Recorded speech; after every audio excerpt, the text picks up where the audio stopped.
Hello friends, आज हम आई सी 72 motor insurance का फर्स्ट चैप्टर करेंगे। ये बुक का एडिशन है। तो हमारे यहाँ पे 11 चैप्टर्स हैं। ठीक है, तो आज हम इंट्रोडक्शन टू मोटर इंश्योरेंस करेंगे, फर्स्ट चैप्टर। इस बुक के दो पार्ट हैं, एक तो ओन डैमेज का हो गया, एक थर्ड पार्टी वाला। ठीक है, थर्ड पार्टी इंश्योरेंस। तो जो हमारा फर्स्ट चैप्टर है, introduction to the motor insurance, तो इस पूरे चैप्टर में सिर्फ हम इंट्रोडक्शन ही देखेंगे। ठीक है, मोटर इंश्योरेंस की कब उसकी एडवेंट आई, कब वो पहले कंपलसरी कब आई, ठीक है, फर्स्ट कार कब आई, ऐसे ऐसे करके। ठीक है, तो उसी बताया है कि हम इस चैप्टर में हम हिस्ट्री देखेंगे मोटर इंश्योरेंस की। ठीक है, तो उसके लीगल एस्पेक्ट्स भी देखेंगे इंश्योरेंस के, जो उसमें डेफिनेशंस आई, उसकी वेरियस डेफिनेशंस, प्रिंसिपल्स। ठीक है, रोल ऑफ परमिट के बारे में भी पढ़ेंगे, लाइसेंसिंग के बारे में भी पढ़ेंगे, ड्राइविंग लाइसेंस के बारे में, उसके की इश्यूज डिस्कस करेंगे। ठीक है, उसमें जो मोटर व्हीकल अमेंडमेंट जो लेटेस्ट है 2008 के बारे में भी दिया हुआ है। ठीक है, वो भी इसमें पढ़ेंगे। इसमें हमारे पास दो आउटकम है, लर्निंग आउटकम है। फर्स्ट है history of the motor insurance and principle of insurance contract applicable to motor insurance. Second is legal aspects of insurance and third party vehicles amendment bill 2008। तुम्हारा फर्स्ट आउटकम है history of motor insurance and principle of insurance. ठीक है, तो history इसकी शुरुआत United kingdom से हुई। कहते हैं जो मोटर इंश्योरेंस है वो भी एक इंश्योरेंस की फैसिनेटिंग ब्रांच है, मीन्स आकर्षित ब्रांच है। Early part of the last century में हुई थी, कहाँ, United Kingdom. First car introduce की गई 1894 में, और एक साल बाद 1895 में क्या हुआ, जो थर्ड पार्टी लाइबिलिटी इंश्योरेंस की शुरुआत की गई, इंट्रोडक्शन हुई। कब हुई, एक साल बाद। फर्स्ट कार आई 1894 को, एक साल बाद क्या हुआ, थर्ड पार्टी लाइबिलिटी इंश्योरेंस की इंट्रोडक्शन हुई, की शुरुआत हुई 1895 में। और इसके बिल्कुल 4 साल बाद कॉम्प्रिहेंसिव इंश्योरेंस की शुरुआत हुई, और उसमें एक्सीडेंटल भी कवर हुआ 4 साल बाद, मतलब 1999 में। ठीक है, जो कार को था उसमें जो एक्सीडेंटल कवर था वो भी ऐड किया गया। ठीक है, तो थर्ड और 18 जब कॉम्प्रिहेंसिव इंश्योरेंस ऐड की गई, तो बिल्कुल उसके 4 साल बाद 1903 को जो फर्स्ट मोटर इंश्योरेंस कंपनी थी वो आई। कब आई, चार इसके जब पहले 1895 में थर्ड पार्टी हुआ। ठीक है, स्टार्ट हुआ कॉम्प्रिहेंसिव 4 साल बाद 1899 में, और उसके 4 साल बाद ठीक है, 1903 में जो फर्स्ट मोटर इंश्योरेंस कंपनी आई वो कौन सी, car and general insurance corporation limited, जो इस्टेब्लिश की गई किसके लिए, ट्रांजैक्टिंग जो बिजनेस करती थी मोटर इंश्योरेंस का। ठीक है, followed by the other company, उसके साथ के साथ। अभी कंपलसरी थर्ड पार्टी इंश्योरेंस कब आई, कहते world war, after the world war one. तो एक वर्ल्ड वार वन के बाद कहते उसमें ना व्हीकल्स में काफ़ी, रोड पर काफ़ी व्हीकल्स हो गए। व्हीकल्स होने की वजह से क्या हुआ कि रोड एक्सीडेंट्स ज़्यादा बढ़ गए, और उनको वो डैमेज करना, उनको डैमेज जो हुआ है उसका रिकवर करना, डैमेजेस, वो बहुत मुश्किल हो गया। तो इसीलिए क्यों मुश्किल हुआ, कहते कि जो मोटराइज्ड थे वो इंश्योर्ड नहीं थे, जो मतलब गाड़ियाँ चल रही थी उसकी इंश्योरेंस नहीं करवा रहे थे लोग। ठीक है, इंट्रोड्यूस तो कर रखा था third party liability insurance, comprehensive insurance, but third party liability लोग ले नहीं रहे थे। इसको देखते हुए वर्ल्ड वार वन के बाद थर्ड पार्टी लाइबिलिटी इंश्योरेंस को कंपलसरी कर दिया गया। ठीक है, तो this lead to introduction of a compulsory third party insurance through the passing of road traffic act 1930 and 1934। ठीक है, एक एक्ट पास हुआ ये वाला। ठीक है, 1930 और 1934 में, जिसके बाद क्या हुआ कि जो कंपलसरी इंश्योरेंस थी वो ऐड की गई। ठीक है, compulsory insurance provision of these acts has been consolidated by the road traffic act 1960। ठीक है, और जो लास्ट में रोड ट्रैफिक एक्ट था 1960 में, उसके बाद कंसोलिडेट किया गया, इकट्ठा किया गया साथ में। Law and practice of motor insurance in India. Motor vehicle act 1939 introduce किया गया मोटर व्हीकल एक्ट 1939 को, ठीक है, और साथ के साथ कंपलसरी थर्ड पार्टी इंश्योरेंस भी आई। इसके बारे में चैप्टर 2 में ज़्यादा बताया गया है, ठीक है, वो आगे हम पढ़ेंगे। और मोटर व्हीकल्स एक्ट 1988 वो क्या है, जो 1939 इंश्योरेंस एक्ट आया था, जो पास हुआ था, ठीक है, उसको रिप्लेस किया गया अमेंडमेंट के साथ, ठीक है। अमेंडमेंट हुई, संशोधन हुई, कब हुई? 1988 में, ठीक है। एक्ट नंबर 59 ऑफ द 1988, ठीक है, रिप्लेस किया गया किसको? 1939 एक्ट को। और ये कब स्टार्ट हुआ? 1 जुलाई 1989। ये फर्स्ट, ये डेट्स, सभी डेट्स ज़रूरी है, ठीक है, आप नोट कर लो इसे। And transition from tariff to non tariff. Tariff क्या है? टैरिफ क्या था? टैरिफ ये था कि हाँ जी, कंपलसरी उनको होता था कि इतना प्रीमियम चार्ज करना है या कुछ इस तरह। तो कहते जो इंडियन इंश्योरेंस मार्केट है, मोटर इंश्योरेंस, वो इन्फ्लुएंस्ड है यूके मार्केट से। मीन्स के उसके यूके मार्केट, इंश्योरेंस मार्केट का उस पर ज़्यादा प्रभाव है, ठीक है। तो जो बिज़नेस गवर्न किया जाता था, ठीक है, वो मार्च 2008 तक, मार्च 2008 से पहले वो टैरिफ बेस होता था कि हाँ जी, उसके टैरिफ होते थे और उसी के बेस पे वो प्रीमियम जो भी था वो चलता था, ठीक है। बट अब क्या हुआ, जैसे यूके में वो चेंज हो गया ट्रेंड, तो इंडिया में भी वैसे ही रहा, तो इट इज़ नॉन टैरिफ।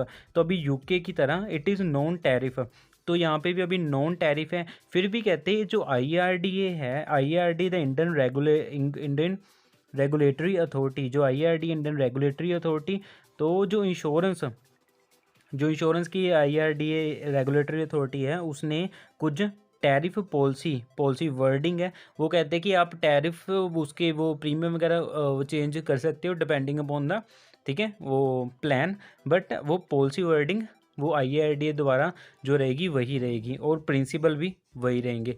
और क्या चीज़ है, और कहते हैं insurance and associated legal aspect of the motor insurance contract, ठीक है।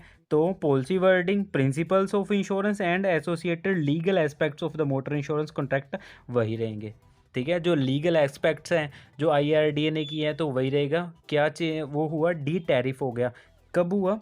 मार्च 2008 के बाद। थर्ड पॉइंट इसमें मार्केट सिनेरियो, लॉस रेशियो।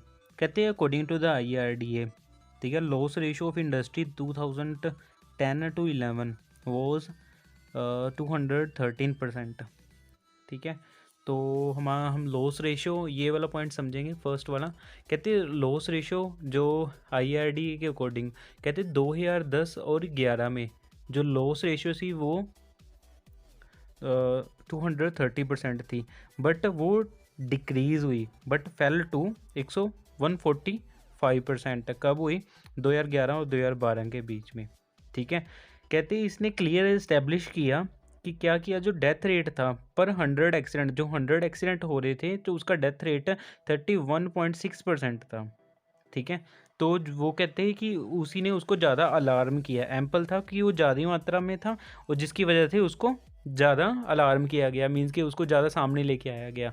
तो इसकी डिटेल्ड में हम चैप्टर 7.6 में पढ़ेंगे, चैप्टर 7 में पढ़ेंगे इसका डिटेल में लॉस रेशियो का। तो नेक्स्ट हमारा थर्ड पार्टी प्रीमियम। तो थर्ड पार्टी प्रीमियम रेट कहते हैं वो फिक्स्ड बाय इंश्योरेंस रेगुलेटर। तो जो रेगुलेटर है वही उसको फिक्स करता है, किसको? थर्ड पार्टी प्रीमियम रेट्स को। तो IRDA ने इन थर्ड पार्टी रेट्स को इंक्रीज्ड किया, कब? 2011 और 2012 को।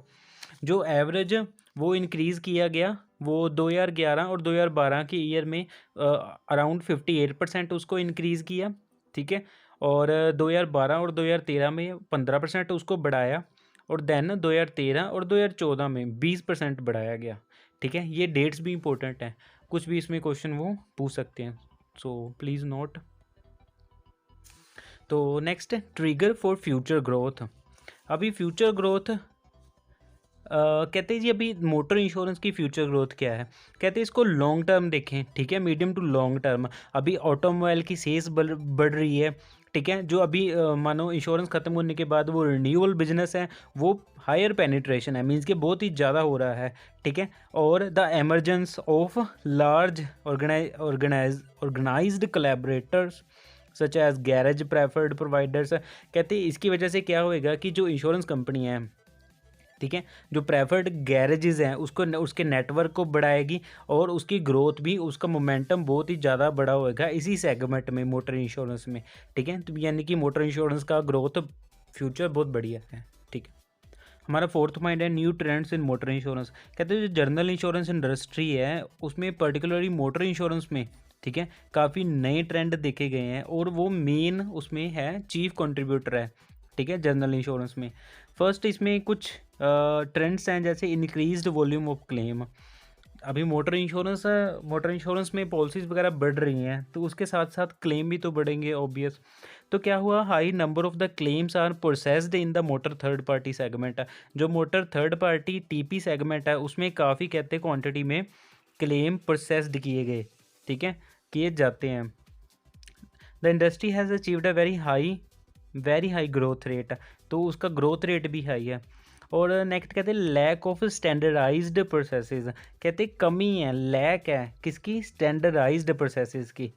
तो उसके लिए क्या है, कहते हैं जो इंडस्ट्री है वो उसको क्या एक स्ट्रॉन्ग चाहिए बेंचमार्किंग प्रोसेस, मीन्स कि एक प्रॉपर प्रोसेस चाहिए। ठीक है, और कहते हैं जो नेक्स्ट लाइन दी हुई है, कहते हैं जो ऑनलाइन सेल है उसमें स्टैंडर्ड पॉलिसी, जो इंश्योरेंस मोटर इंश्योरेंस पॉलिसी है उसमें 7 to 8% कंट्रीब्यूट किया है टोटल प्रीमियम में। तो ये पॉइंट नोट करना है एक, कि इसमें ये क्वेश्चन पूछ सकते हैं कि हाँ जी स्टैंडर्ड मोटर इंश्योरेंस पॉलिसी जो ऑनलाइन सेल है वो कितना कंट्रीब्यूट करती है, तो वो है 7 to 8% total premium motor insurance का। ठीक है, अभी इंक्रीज्ड लिटिगेशन कॉस्ट, जो लिटिगेशन कॉस्ट है वो भी बढ़ रही है, वो उसके साथ ही बढ़ गई। लिटिगेशन क्या है कि जो कोर्ट में वो उसमें चार्जेस लगते हैं कस्टमर के या इंश्योरेंस कंपनी के, उसकी कॉस्ट बहुत ज़्यादा है। कहते हैं जो करंट ट्रेंड है 72% of the third party claim go into litigation. जो 72% जो थर्ड पार्टी क्लेम है वो लिटिगेशन में जाते हैं, मीन्स के अराउंड 28% वो क्लेम फुल होते हैं, पे होते हैं, बट अराउंड 72% वो लिटिगेशन में चले जाते हैं। तो इसी को देखते हुए कहते हैं एक स्ट्रॉन्ग स्टैंडर्ड कंपनसेशन पैकेज होना चाहिए, कि हाँ जी एक प्रॉपर पैकेज होना चाहिए और वो ही उनको देना चाहिए। ठीक है, तो इंश्योरेंस इंडस्ट्री कहते हैं इसको कॉन्स्टेंटली परसुइंग, इसको काम भी कर रही है और उसको वो लीड करेगी किसमें, drastic reduction of the cases going into the terminal, making available instant compensation to helpless accident. और कहते हैं इस पे काम भी चल रहा है कि हाँ जी जो लिटिगेशन में जा रहा है वो क्लेम ट्रिब्यूनल के पास जो क्लेम जा रहे हैं, ठीक है, उसकी बजाय एक इंस्टेंट कंपनसेशन आ जाए। किसको, फिर दोनों को फ़ायदा हो जाए, कि इंश्योरेंस कंपनी को एज वेल एज कस्टमर को। कस्टमर क्यों, क्योंकि वो हेल्पलेस है, एक्सीडेंट जो उसका विक्टिम है उसको फ़ायदा हो जाए, ठीक है, उसकी फैमिलीज़ को, और जो उनका वर्कलोड है जुडिशरी का, ठीक है, जो एक्स्ट्रा कॉस्ट है उनकी, तो वो भी रिड्यूस हो। पॉइंट है टेक्नोलॉजी। कहते हैं जो एडवेंट है new technology has brought efficiency in the processing claim. जो उसकी आमद से, किसके आने के बाद, टेक्नोलॉजी के आने के बाद जो क्लेम की प्रोसेसिंग है बहुत फास्ट हो गई है। मीन्स के हम सबको पता है कि टेक्नोलॉजी के आने के बाद सब कुछ इम्प्रूव हो गया है। ठीक है, तो वही बताया है कि हाँ जी वो काफ़ी चीज़ें इसके बाद इम्प्रूव हो गई हैं। Next increasing frauds. कहते हैं जब ये अभी थर्ड पार्टी कंपलसरी कर दिया गया है, फिर भी कुछ वो कंपनीज़ हैं, गार्डियंस हैं, वो लोग हैं कुछ, वो इंश्योरेंस नहीं करवाते। फिर भी कहते हैं कि जो RTA है तो उसको कंपलसरी होना चाहिए कि वो 100% इंश्योरेंस करवाए जो गाड़ियाँ रोड पे चलती हैं। ठीक है, तो कहते हैं एक प्रॉपर स्ट्रॉन्ग, जो स्ट्रिंजेंट है, स्ट्रॉन्ग एक लॉ होना चाहिए जो उसको प्रॉपर फॉलो करवाए 100% थर्ड पार्टी इंश्योरेंस को। और नेक्स्ट है इंक्रीज्ड कंपटीशन। कहते हैं जो अभी as per the motor vehicle act 1988, जो मोटर व्हीकल्स हैं, मोटर व्हीकल इज़ मैंडेटरी। ठीक है, जो कंपल्सरी इंश्योरेंस है उसके लिए मैंडेटरी है। और if the insurance companies arrange insurance and renewal of the insurance policies और अनइंश्योर्ड व्हीकल, अगर कहते हैं वो जो सारे जो अनइंश्योर्ड व्हीकल है उसको उसकी इंश्योरेंस करवा देते हैं या रिन्यूअल करवा देते हैं, तो जो इंकर्ड क्लेम रेशियो है वो कहते हैं डाउन चली जाएगी।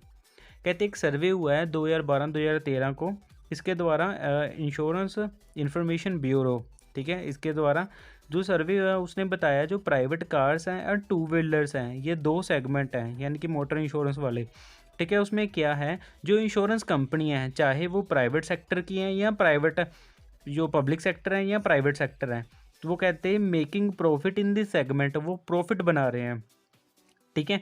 और उनको कस्टमर ओनरशिप का थ्रेट है या इंटरमीडिएट्स को कि मेरा कस्टमर किसी दूसरे के पास ना चला जाए, ऐसे।